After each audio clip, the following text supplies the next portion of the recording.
അതായത് ഈ ധാർഷ്ട്യം എന്ന് പറയുന്നത് തലയ്ക്ക് പിടിച്ചുപോയി ഇവർക്ക്. കാരണം തുടർച്ചയായിട്ട് അധികാരം കിട്ടി. തുടർച്ചയായിട്ട് അധികാരം കിട്ടുക എന്ന് എങ്ങനെയാണെന്ന് നമുക്കറിയാമല്ലോ. കാരണം വേറെ ആൾട്ടർനേറ്റീവ് ആളുകൾക്ക് ഇല്ലാത്തത് കൊണ്ട് മാത്രം, അല്ലാതെ ഇവരാരെയും ഇഷ്ടപ്പെട്ടൊന്നും അല്ല ആളുകൾ അവിടെ കയറ്റിയിരിക്കുന്നത്. അപ്പൊ ഇത് കയറി ഇരുന്ന് കഴിഞ്ഞാലോ, ഇപ്പോ ബാക്കി ജനങ്ങൾ, പൊതുജനങ്ങൾ എന്ന് പറയുന്നത് പ്രജകളായിട്ടാണ് ഇവർ കണക്കാക്കുന്നത്. ഇവരൊക്കെ രാജാക്കന്മാരും. കാരണം ഇവർക്കൊക്കെ മുന്തിയ കാറുകളിലൊക്കെ പോവാം. മുന്തിയ കാറെന്ന് പറഞ്ഞാൽ ബാക്കി ജനങ്ങൾ സഞ്ചരിക്കണമെങ്കിൽ അവർ ഒന്നീ നടന്നു പോയിക്കൊള്ളണം, അല്ലെ കുഞ്ഞിക്കാറിനകത്ത് പോകണം. പിന്നെ വേറെ നിങ്ങൾ എന്താ കുഞ്ഞിക്കാറെന്ന് ഉദ്ദേശിച്ച്? ഇവിടെ കാറ്, ശരിയായ കാർ ഉപയോഗിക്കാൻ പറ്റുന്നത് കുഞ്ഞിക്കാർ ഉപയോഗിക്കുന്ന വേറൊരാളുണ്ട് നമുക്ക് കേട്ടോ. അതായത് ഒരു 40ഓളം കുഞ്ഞിക്കാറുകളുമായിട്ടാണ് നമ്മുടെ ബഹുമാന്യനായ മുഖ്യമന്ത്രി യാത്ര ചെയ്യുന്നത്. അതെല്ലാം കുഞ്ഞിക്കാറാണോ?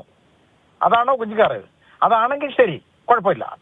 അപ്പൊ ഇനി MLA മാർക്ക്, MP മാർക്ക്, മന്ത്രിമാർക്ക്, അതേപോലെ തന്നെ ഇതേപോലെ രാഷ്ട്രീയ നേതാക്കൾക്ക്, ഈ പോളിറ്റ് ബ്യൂറോയ്ക്ക് ഒക്കെ കാറുകൾ ഉപയോഗിക്കാം. അത് കുഞ്ഞിക്കാറാവണമെന്നില്ല. അവർ ഉപയോഗിക്കുന്നത് കാറ്. ബാക്കി ജനങ്ങൾ സഞ്ചരിക്കണമെങ്കിൽ കുഞ്ഞിക്കാർ ഉപയോഗിച്ചോണം. അത് മാത്രമല്ല, എന്ത് ധാർഷ്ട്യമാണെന്ന് ആലോചിച്ച് നോക്കിക്കോളൂ. നടന്നു പോയാൽ പോരെന്ന് ഈ പറയുന്ന ആള് നടന്നു പോട്ടെ, അത് അയാളുടെ ഇഷ്ടം. പക്ഷെ ബാക്കി ജനങ്ങൾ നടക്കണോ, ഇരിക്കണോ, അതോ കാറിനകത്ത് പോണോ, ബസ്സിനകത്ത് പോണോ എന്ന് അവര് തീരുമാനിക്കും. അത് ഇവരാരാ തീരുമാനിക്കാൻ? ഇത്രത്തോളം ധാർഷ്ട്യവും അഹങ്കാരവും നമുക്ക് കാണാൻ പറ്റുമോ? ഈ ധാർഷ്ട്യവും അഹങ്കാരവുമാണ് ഈ പൊളിറ്റിക് ബ്യൂറോ പോലുള്ള ആളുകളുടെ അവരെ വിവരം ഒന്ന് ആലോചിച്ച് നോക്കിക്കോളൂ. അത് കാരണമാണ് ബംഗാളില് അടിച്ചു ഓടിച്ചു വിട്ടത് ജനങ്ങൾ. അവിടെ തിരിച്ചു കയറാൻ പറ്റിയിട്ടുണ്ടോ ഇന്നുവരെ? ഇല്ലല്ലോ. ഇനി ഇത് ഇവിടെ സംഭവിക്കും. അതാ ഞാൻ പറഞ്ഞുകൊണ്ട് വരുന്നത്. കാരണം ഇത്രത്തോളം അഹങ്കാരം, അഹന്ത പാടില്ല. ഇതൊരിക്കലും ചെയ്യാൻ പാടുള്ള ഒരു കാര്യമല്ല. ജനങ്ങളോട് ഇങ്ങനല്ല പെരുമാറേണ്ടത്. ഇത് പറഞ്ഞേക്കുന്നത് മാത്രമോ? പിന്നെ അതുപോലെ തന്നെ ആക്ഷേപിക്കല്ലേ. ഇപ്പൊ ഒരാള് ഒരു കാറിനകത്ത് പോയാൽ അയാൾ കാറ് പോയി, എന്റെ കാറിനകത്ത് ഞാനല്ലാതെ പിന്നെ ഞാൻ നാട്ടുകാരെയൊക്കെ വിളിച്ചു കയറ്റിക്കൊണ്ടു പോകാൻ പറ്റുമോ? ഒരിക്കലും പറ്റത്തില്ല. അപ്പൊ ഇത് അതിന് പകരം ഈ രീതിയിലുള്ള വർത്തമാനം പറയുന്നത്. കാർ നടന്നു പോയാൽ പോരെ, നടന്നു പോയാൽ മതിയെങ്കിൽ എളുപ്പമുണ്ടല്ലോ. ഇപ്പൊ അദ്ദേഹത്തിനും അദ്ദേഹത്തിന്റെ ഭാര്യയ്ക്കും ഒക്കെ ഇപ്പൊ സെക്രട്ടേറിയറ്റിലോട്ടൊക്കെ അവിടുന്ന് നടന്നു പോയാൽ പോരെ, എന്തിനാ പിന്നെ കാറ്? അതാദ്യം ചിന്തിക്കുക. അതിനെ ആദ്യം മറുപടി പറയട്ടെ. പിന്നെ എല്ലായിടവും അങ്ങ് അത് ട്രാഫിക് ബ്ലോക്ക് അല്ലേ എന്ന്. ഇല്ലെങ്കിൽ തന്നെ ട്രാഫിക് ബ്ലോക്ക് എന്നാ പറയുന്നത്. അപ്പൊ ഇല്ലെങ്കിൽ തന്നെ ട്രാഫിക് ബ്ലോക്ക്.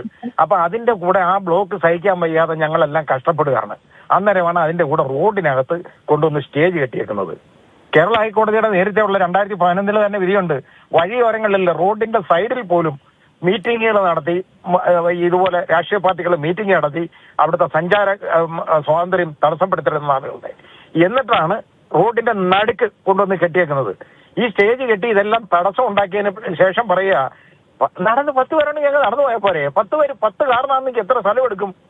അതിന് നിങ്ങൾ വേവലാതിപ്പെടേണ്ട മിസ്റ്റർ, ഞങ്ങൾക്കാ നടക്കേണ്ടത്.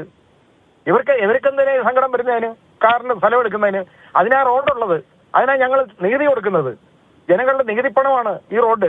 ആ റോഡിലുള്ള സഞ്ചാര സ്വാതന്ത്ര്യം എന്ന് പറയുന്നത് നമ്മുടെ ഫണ്ടമെന്റൽ ഫ്രീഡത്തിൽപ്പെടുന്നതാണ്. Right to move. അത് നമുക്ക് ഇല്ലാതെ തടസ്സപ്പെടുത്തുമ്പോ റൈറ്റ് ടു ലൈഫിനെ ഹനിക്കും. അതുകൊണ്ടാണ് കോടതികൾ അത് ഇടപെടുന്നത്. അവസാനം കോടതിയെ ഇടപെട്ട് കഴിഞ്ഞപ്പോ ഈ പ്രശ്നം ഉണ്ടായപ്പോ ഇപ്പൊ കോടതിയെ കൂടെ ആക്ഷേപിക്കുകയല്ലേ ഈ ചെയ്യുന്നത്. യഥാർത്ഥത്തിൽ ഇത് കോടതി ആക്ഷേപിച്ചേക്കാണ്. കോടതി ഇത് കോട്ടലക്ഷ്യമായിട്ട് എടുത്ത് നടപടിയെടുക്കുമ്പോ ഓരോ സ്റ്റേജിലും കോടതി ഇടപെടേണ്ടതായിട്ട് വരികയാണ്. നോക്കുമ്പോ ഒരു ലിസ്റ്റ്, അത് കുറെ പേരുടെ പേര് ഒരു കേസ് അങ്ങ് എടുത്തു, ആളില്ല, പ്രതിയില്ല. അവസാനം ഇതെന്താ, ആരാ ഇതൊക്കെ ഇരുന്ന ആളുകളെന്ന് ചോദിച്ചു കഴിഞ്ഞപ്പോ അവസാനം സ്റ്റേജിലിരുന്നവരുടെ ഉൾപ്പെടെ ഉള്ള ഒരു ലിസ്റ്റ് കൊടുത്തിട്ടുണ്ട്. അവരുടെ പേര് കേസെടുക്കാത്ത എന്താണെന്ന് ചോദിച്ചു. ന്യായമായ ചോദ്യമല്ലേ കോടതി ചോദിച്ചത്? വളരെ ലീഗലായിട്ടുള്ള ക്വസ്റ്റ്യനായി ചോദിച്ചു. കാരണം റോഡ് അടച്ചു കെട്ടി സഞ്ചാര സ്വാതന്ത്ര്യം ആളുകളെ തടസ്സപ്പെടുത്തിയിട്ട് ഈ ന്യായം പറയുക. എന്നിട്ട് ചോദിക്കുക, അമ്മായിയമ്മയെ കാണാൻ പോവാണ്, അത് സല്ലപിച്ചുകൊണ്ട് പോവാണെന്ന്. അമ്മായിയമ്മയെ കാണാൻ പോകുന്നതെന്ന് പറഞ്ഞു കഴിഞ്ഞാൽ ഏതാണ്ട് മോശമായ കാര്യമാണോ? അമ്മായിയമ്മ എന്ന് പറയുന്നത് അമ്മയുടെ സ്ഥാനത്തുള്ള ഒരാളാണ്. അവർ കാണാൻ പോവുക എന്ന് പറയുന്നത് മോശമായ ഒരു കാര്യമല്ല. അദ്ദേഹത്തിന് വേണ്ടായിരിക്കും, പക്ഷെ ബാക്കിയുള്ള ആളുകൾക്ക് പൊക്കൂടെ. പിന്നെ സല്ലപിക്കുക എന്ന് പറഞ്ഞു കഴിഞ്ഞാൽ ഭാര്യയും ഭർത്താവൂടെ പോകുമ്പോൾ കാര്യം പറഞ്ഞുകൊണ്ട് പോകും അതിനകത്ത് വണ്ടിയിൽ. അതിനൊക്കെ ഇത്രയും ആക്ഷേപിക്കുക എന്ന് പറഞ്ഞാൽ എന്താണ്? എന്ത് അഹന്തയും ധാർഷ്ട്യമാണ് ഈ കാണിക്കുന്നത്? ഇത് ഒരിക്കലും വെച്ചു ഉറപ്പിക്കാൻ പറ്റിയ ഒരു കാര്യമല്ല. ഇതുപോലുള്ള വർത്തമാനം അറിയണം. ഇതുപോലുള്ള കാര്യങ്ങൾ കോടതിയെ ആക്ഷേപിക്കുക എന്നുള്ളതാണ് ഇപ്പോൾ ചെയ്തു വെച്ചേക്കുന്നത്. ജനങ്ങളെ ആക്ഷേപിക്കുന്നു. ഈ ജനങ്ങളെല്ലാം, നമ്മളെല്ലാം വെറും മണ്ണന്മാരാണ്, കഴുതകളാണെന്നാണ് ഇവർ കണക്കാക്കുന്നത്. അതുകൊണ്ടല്ലേ ഈ വർത്തമാനം പറയുന്നത്. അല്ലെങ്കിൽ ഇത് കൊള്ളാവുന്ന ആരെടുത്തെങ്കിലും ഇങ്ങനെ സംസാരിക്കൂ? അപ്പൊ ഇത് നമുക്ക് നോക്കുമ്പോ ഇപ്പൊ ജനങ്ങള് പൊതുവെ കഴുത, അതുകൊണ്ട് കഴുതകളെടുത്ത് ഇങ്ങനെ മതി കഴുതകൾക്ക്. ആ രീതിയിലാണ് ഇടപെടുന്നത്. ഇത് ഇവർ തിരിച്ചറിയണം എപ്പോഴെങ്കിലും. കണ്ടില്ലേ, വിവരം കണ്ടില്ലേ? ഈ പോളിറ്റ് ബ്യൂറോയുടെ ഈ വിവരം നമ്മൾ കണ്ടല്ലോ. ഇപ്പോ വിവരമുള്ള ആരെങ്കിലും ഇതുപോലെ, വിദ്യാഭ്യാസം വിവരമുള്ള ആരെങ്കിലും ഇതുപോലെ സംസാരിക്കുമോ? ഇതുപോലെ ഈ രീതിയിൽ ഇത് ഇങ്ങനെ പറയുമോ ഇങ്ങനെയുള്ള കാര്യങ്ങൾ?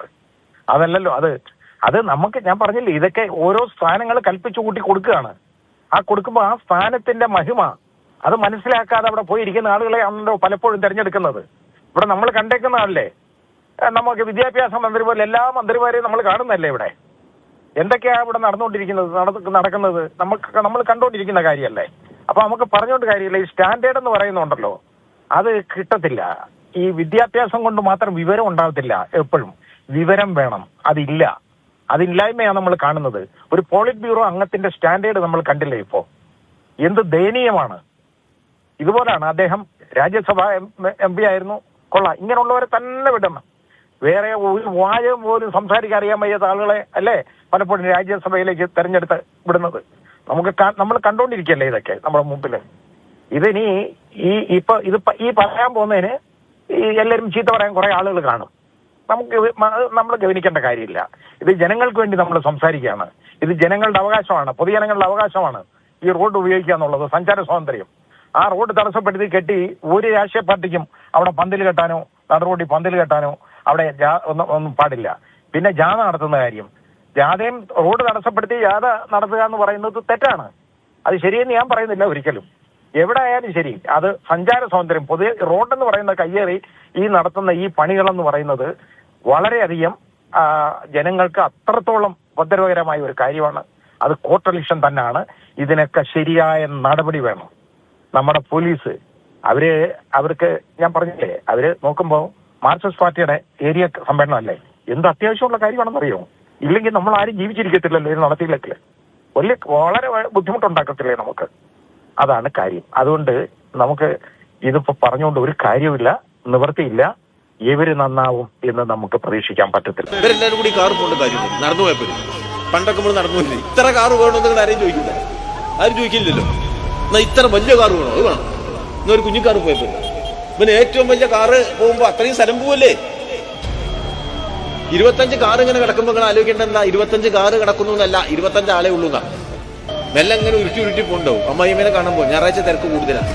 അപ്പോ കാറുള്ളവൻ കാറിൽ പോകുന്നത് പോലെ തന്നെ പാവങ്ങൾക്ക് ഒരു ജാഥ നടത്താനുള്ള സ്വാതന്ത്ര്യം അനുഭവിച്ചു തരണമെന്ന് വളരെ വിനയപൂർവ്വം ഞാൻ അഭ്യർത്ഥിക്കുകയാണ്.